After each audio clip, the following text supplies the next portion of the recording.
2025 एक ऐसा साल जहां जुर्म ने समाज को कई बार झकझोर दिया। नमस्कार, हरियाणा न्यूज देख रहे हैं आप। मैं हूं आपके साथ भावना त्रिपाठी। हत्या, लूट, बलात्कार और कई ऐसी वारदातें जिन्होंने इंसानियत को शर्मसार कर दिया। आज के इस खास प्रोग्राम में हम आपको कुछ ऐसे ही मामलों से रूबरू कराने जा रहे हैं।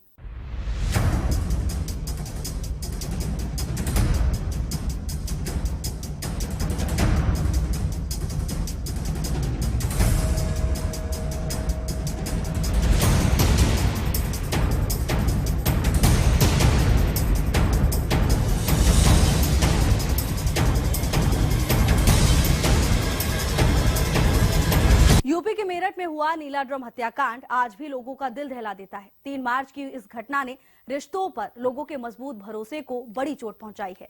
कैसे और क्यों एक पत्नी अपने ही पति की जान की दुश्मन बन गई, इस रिपोर्ट में देखिए।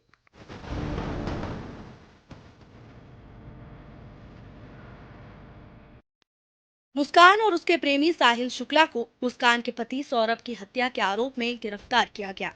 3 मार्च की रात सौरभ के शव को टुकड़ों में काटकर एक प्लास्टिक के ड्रम में डालकर सीमेंट के नीचे दबा दिया गया था। जो इनकी पत्नी थी मुस्कान, उनको पूछताछ के लिए बुलाया गया था। पूछताछ के दौरान मुस्कान द्वारा बताया गया कि जो इनका प्रेमी है साहिल शुक्ला, उसके साथ मिलके इन्होंने इनके पति सौरभ की हत्या कर दी है। 3 तारीख को रात में खाने में कुछ नशे के पदार्थ मिलाकर इन्होंने उसे बेहोश किया था सौरभ को। उसके बाद साहिल इनके घर पे आया था रात में, और रात में आने के बाद चाकुओं से वार कर उसके सीने पर उसकी हत्या कर दी गई थी। और उसके बाद ये बाथरूम में ले जाके उसका जो गर्दन है, सिर, उसको इन्होंने चाकू से काटा है, और जो हथेलियां हैं उसको काट कर एक ड्रम में भरकर उसमें सीमेंट भर दिया था और उसको कमरे में छोड़कर ये दोनों ही लोग शिमला, मनाली और कसौल चले गए थे, और ये परसों ही वापस रात में लौटे थे। कल महिला द्वारा अपने परिजनों को भी गुमराह करने की कोशिश की गई थी कि जो सौरभ है उसकी हत्या इसके परिजनों ने ठीक कर दी है, परंतु इसका खुलासा पुलिस द्वारा कर लिया गया है। मुस्कान के पिता ने दावा किया कि मुस्कान ने फोन पर उनसे बातचीत के दौरान अपना जुर्म कबूल किया और वो उसे पुलिस के पास ले गए। मैंने कि सुबह आज तक तुमने बहुत कुछ गलत करा, उसके बाद भी मैंने तुम्हारा साथ नहीं छोड़ा है। कह रही हाँ पापा नहीं छोड़ा है। मैंने कि अब भी कुछ गलत करा है तब भी मैं तुम्हारे साथ खड़ा ही रहूंगा, मुझे सच बताओ। तो उसने सच बताया कि मैंने और मेरे दोस्त ने मिलकर उसे मार दिया है, और हमने उसे ड्रम में रख रखा है सीमेंट डालकर। फिर उसके बाद मैंने उसे बिठाया स्कूटर पर और थाने ले गया। और थाने ले जाकर मैंने उसको कहा, मैंने कि अब जो मेरे को सच बताया है इनको सबको सच बता दो। जो भी इंसिडेंट हुआ है उससे यही कहना चाहती हूँ दुनिया के सभी बच्चों से, तो बच्चों प्लीज अपने पेरेंट्स से कुछ मत छुपाओ, कुछ मत छुपाओ। मेरे बच्चे ने बड़ी गलती करी है। वो अब मैं बार बार पूछती थी बेटा क्या प्रॉब्लम है, क्या क्यों इतने वीक हो रहे हो, 2 साल में 10 किलो वेट कम होना। उसने मुझसे बहुत कुछ छुपाया। आज वही वजह है कि वो जेल में है, ब्रेन वॉश हुआ है, नशे किए हैं, क्या किया है हमें कुछ नहीं पता। अगर जरा सा भी वो हमसे कुछ शेयर करती तो शायद आज वो इस स्थिति में ना होती। तो सब दुनिया के सामने सभी बच्चों के लिए है कि प्लीज अपने पेरेंट्स से सब कुछ कहो। अगर कुछ गलत भी कर रहे हो तो वो भी कहो, तुम्हारे पेरेंट्स तुम्हारा साथ देंगे। हालांकि सौरभ की बहन ने भी मुस्कान के परिजनों पर गंभीर आरोप लगाए हैं। हमने यही बोला था कि तू इतना पैसा कमा के ला रहा है तो तू सावधान रहना, और उस पैसे का किसी से जिक्र मत करना। तू हमसे कर, पर तू किसी गैर आदमी पे मत करना। और पता नहीं उसे कैसे बहला फुसला के पूरा का पूरा पैसा है उन्होंने हड़प लिया। एक पूरा 50 लाख का मकान है, 4 पहिए की गाड़ी है, हीरे जवाहरात हैं, मतलब गोल्ड के टॉप्स हो गए, डायमंड की रिंग हो गई, चेन हो गई 1.5-2 लाख की, ये सारी चीजें थी। इसके अलावा 1.5 लाख का मोबाइल। पूरे मामले ने और सनसनी तब मचा दी जब इसका कनेक्शन तंत्र मंत्र से जुड़ा। पुलिस जब आरोपी सौरभ के घर पहुंची तो उसका कमरा देखकर हैरान रह गई। कमरे की दीवारों पर अजीबोगरीब तस्वीरें थीं। कुछ सूत्रों के अनुसार साहिल स्नैपचैट पर मरी हुई मां के फर्जी अकाउंट से बात करता था। कथित तौर पर मरी हुई मां के आदेश पर ही सौरभ की हत्या कर दी गई। नीले ड्रम में पति सौरभ को काटकर सीमेंट से जमा देने वाली मुस्कान कई महीनों से जेल में है। 24 नवंबर को उसने बेटी राधा को जन्म दिया। हालांकि इस जघन्य हत्या की जांच से विश्वासघात और बेरहमी की एक भयावह कहानी सामने आई। इस पूरी घटना ने न केवल अपराध की दुनिया में एक खतरनाक किस्सा जोड़ा, बल्कि सबसे करीबी रिश्तों की विश्वसनीयता पर भी सवाल खड़े कर दिए हैं। 2025 की क्राइम गाथा में हम आपको एक ऐसे मामले से रूबरू कराने जा रहे हैं जिसे सुनकर आपके रोंगटे खड़े हो जाएंगे। एक महिला जिसने 4 बच्चों की जान ले ली। क्या था इस महिला के मन में और आखिर क्या वजह थी कि महिला ने इतना जघन्य अपराध किया? जानने के लिए ये रिपोर्ट देखिए।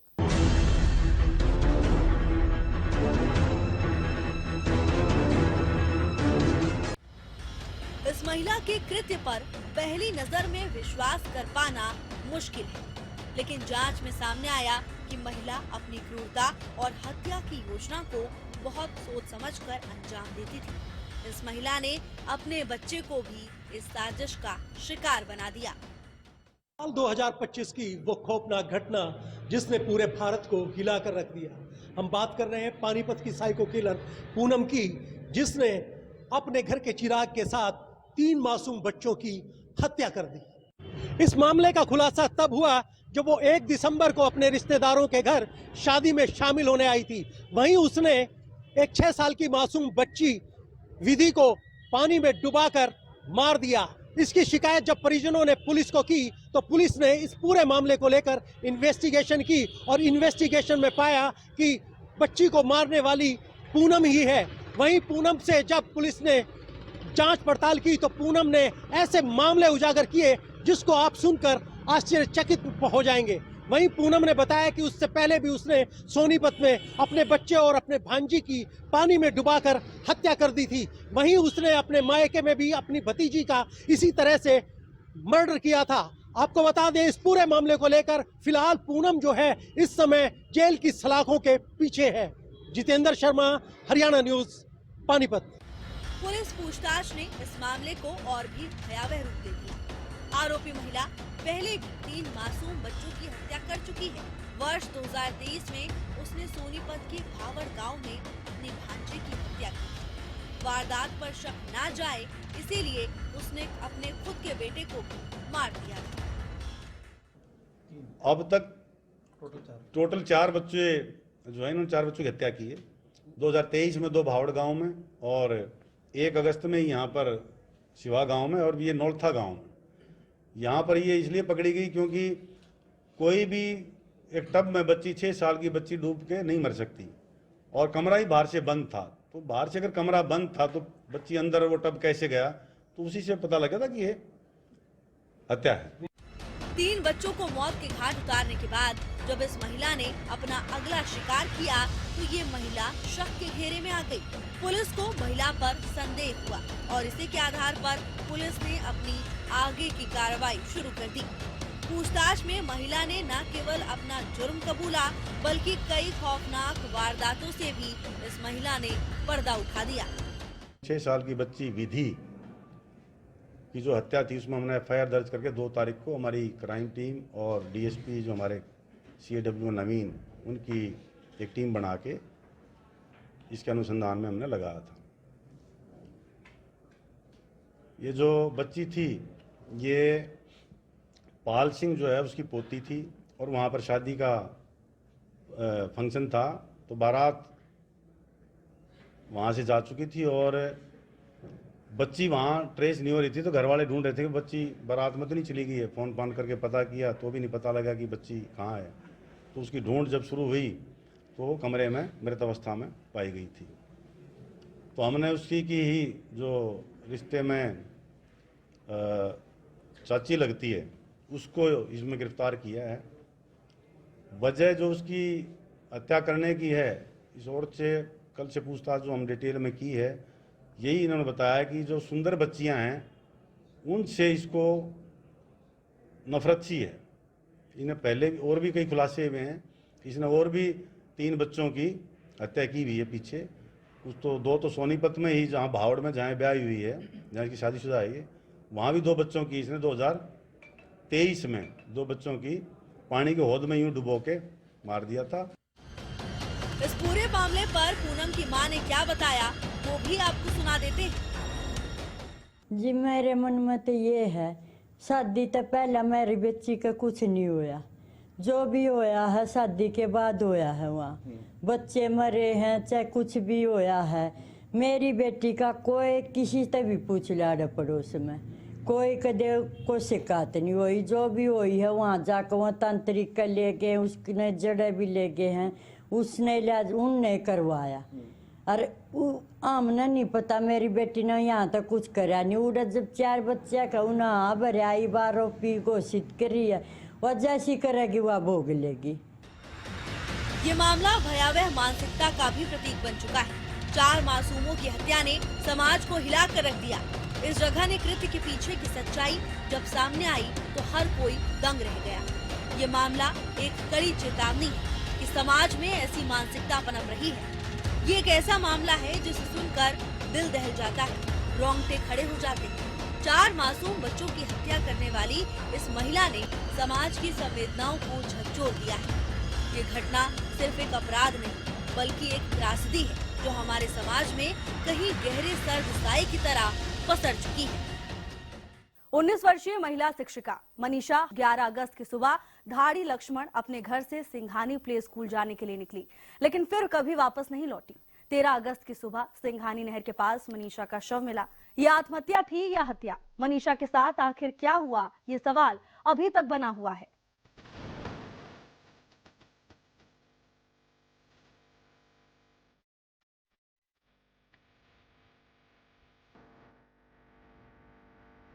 ग्यारह अगस्त 2025 को मनीषा नर्सिंग कॉलेज में एडमिशन के लिए घर से निकली। शाम को घर न लौटने पर परिजन परेशान हो गए। मामले की शिकायत पुलिस को दी गई। 12 को भी मनीषा के बारे में कोई सुराग हाथ नहीं लगा, लेकिन 13 अगस्त को जो हुआ उसके बाद परिवार बुरी तरह से टूट गया। 13 अगस्त को मनीषा का शव बरामद हुआ। मनीषा की संदिग्ध मौत को आत्महत्या बताने वाले दावों को मनीषा के पिता ने खुद खारिज कर दिया। उन्होंने कहा कि मेरी बेटी आत्महत्या नहीं कर सकती। मेरी बेटी कभी भी आत्महत्या नहीं कर सकती। मेरे को इतना उसके ऊपर विश्वास है और प्रशासन करेगी उसने आत्महत्या की है। मेरे को ना उसका न्याय चाहिए है। मैं उस चीज को नहीं मानता कि मेरी बेटी आत्महत्या कर देगी। सिंघानी के ईश्वर और सत्यपाल ने दावा किया कि उन्होंने ही सबसे पहले मनीषा का शव देखा। ईश्वर ने कहा, उस दिन मैं सुबह करीब 6 बजे खेत में गया। वहाँ कोने पर कुत्तों का झुंड देखा। गुर्राते कुत्ते देखकर डर गया और करीब आधा किलोमीटर दूर भाग गया। मुझे लगा खेतों में किसी ने भेड़ या बकरी का मरा हुआ बच्चा डाल दिया है, उसी को कुत्ते नोच रहे होंगे। तभी भेड़ बकरी चराने वाला सत्यपाल वहाँ आ गया। मैंने उसे ताना दिया, बकरी का बच्चा मेरे खेत में क्यों डाल दिया? फिर हम डंडा लेकर आगे बढ़े और कुत्तों को भगाया। तब देखा कि वहाँ शव पड़ा था। आसपास 7 से 8 कुत्ते थे। बामना एक बहुत लड़की जाए थे, उसने मोटर है डट्टी हुआ देखने में मोए कुत्ता खा गया, उनका नहीं बच गया कुत्ता, या लड़ते ही बच गया। आगे डेड बॉडी पड़ी दिखा तो उल्टा हो गया। वहाँ गए जब जी, कुत्ते उसके आसपास हंड रहे थे भाई, मतलब घूम रहे थे, और वो वहीं पड़ी थी। मैंने मेरे मालिक के पास फोन किया, मेरे मालिक ने सरपंच के पास फोन किया, संजीत कुमार के पास। जैसे जैसे मामले की खबर लोगों तक पहुंची, आग बबूला हो गए। लोगों ने रोड जाम कर प्रदर्शन किया। पुलिस से कार्रवाई की मांग की गई। दावा किया गया कि मनीषा ने कीटनाशक लिया था। मनीषा के पोस्टमार्टम रिपोर्ट से परिजन संतुष्ट नहीं थे। परिजनों ने सीबीआई से जांच की मांग की और एम्स से पोस्टमार्टम की मांग की। मांग पूरी होने के बाद मनीषा का अंतिम संस्कार किया गया। शुरुआत में ये लगा कि दिशा कहीं जा ही नहीं रही है। उसके बाद कुछ क्लू मिले, उन क्लू के आधार पे, डॉक्टर्स के आधार पे पुलिस प्रशासन ने इस बात पे पहुंचा कि हो सकता है बहन ने आत्महत्या की हो। लेकिन फिर जन भावनाएं इस बात को स्वीकार नहीं कर पा रही थी, लेकिन सरकार लगातार तैयार थी इस बात के लिए कि जो भी कहा जाए वो स्वीकारा जाए। जो ये हत्याकांड है उसकी सीबीआई की जांच हो, एम्स में पोस्टमार्टम हो। सरकार ने बहुत त्वरित निर्णय लेते हुए दोनों चीजें स्वीकार करी। इस दौरान हमने एक बहुत ही प्रॉमिसिंग यंग बिटिया को खो दिया। जैसा कहते हैं कि बेटियां सबकी साझी होती हैं, माँ बाप का और परिवार का जो दुख है वो हम सब समझते हैं, और इस दुख की घड़ी में हम उनके साथ खड़े हैं। परसों रात जैसा कि आप जानते हैं वो परिवार की तरफ से एक मांग प्राप्त हुई कि इस केस की इन्वेस्टिगेशन को सीबीआई को दे दिया जाए। तो परसों रात को ये पहली मर्तबा ये डिमांड आई, जिसको तुरंत सीएम साहब ने उसको माना और ट्वीट भी किया।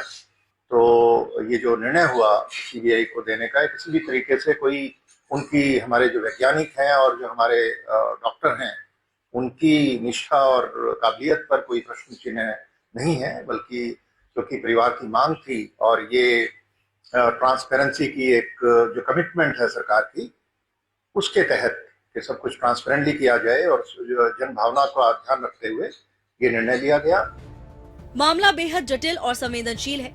मनीषा की संदिग्ध मौत के रहस्य को लेकर बहुत से सवाल खड़े हो गए हैं। अब तक ये पूरा मामला स्पष्ट नहीं हो पाया है, लेकिन इस घटना ने सबको स्तब्ध कर दिया।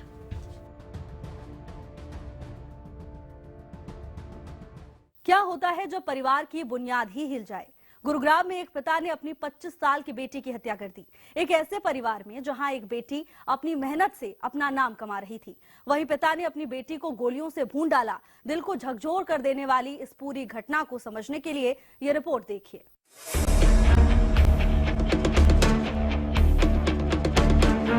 गुरुग्राम में एक पिता ने अपनी 25 वर्षीय बेटी की गोली मारकर हत्या कर दी।